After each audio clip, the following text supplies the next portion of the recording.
জীবনে প্রথমবার আমি ম্যাগি দিয়ে চপ বানাবো, কেমন হবে জানি না। সো হ্যালো এভরিওয়ান, সবাই কেমন আছো? আমি ইন্দ্রাণী। তো ম্যাগি দিয়ে চপ বানাবো, যেগুলো লাগে ডিম লাগে, 2টো ডিম নিয়ে নিয়েছি আর 6 প্যাকেট ম্যাগি নিয়ে নিয়েছি।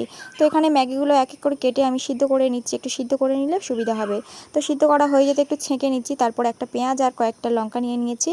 তো পেঁয়াজ আর লঙ্কাটা আমি কেটে নিয়েছি। পেঁয়াজটা আমি বটি কেটেছি আর লঙ্কাটা কাঁচি দিয়ে কেটে নিয়েছি। তো এখানে জল ঝরানো হয়ে গিয়েছে, এবার ম্যাগি মশলা দেওয়ার পালা। প্রথমে পেঁয়াজটা দিয়ে দিচ্ছি, কারণ পেঁয়াজটা আমি কেটে রেখেছিলাম। তারপর একটু লবণ দিয়ে দিচ্ছি। তো তারপর ডিমটা, 2টো ডিম এখানে ব্যবহার করছি, 2টো ডিম আমি দিয়ে দিচ্ছি। ডিমটা দিলে একটু টেস্ট হয়, টেস্টি টেস্টি খেতে লাগবে। তো এখানে আমি 2টো ডিম দিয়ে দিচ্ছি। এখানে আমি সব কিছু মশলা দিয়ে এখানে মেখে নিয়েছি। এবার এটা ভাজার পালা। একটা কড়া বসিয়ে দিয়েছি, ননস্টিক কড়া। তারপর অল্প তেল দিয়ে দিয়েছি কড়াতে গরম হওয়ার জন্য, তবে এখানে আমি অল্প তেল ব্যবহার করছি। তারপর এক এক করে যেমন বড়া ভাজে তেমনইভাবে আমি এক এক করে ডিমে চুবিয়ে চুবিয়ে দিচ্ছি। একটু ডিম ডিম থাকবে, তাহলে দিলে ভাজাটা ভালো হবে আর খেতেও ভালো লাগবে। তো এখানে আমি এক এক করে সব কিছু দিয়ে দিচ্ছিলাম।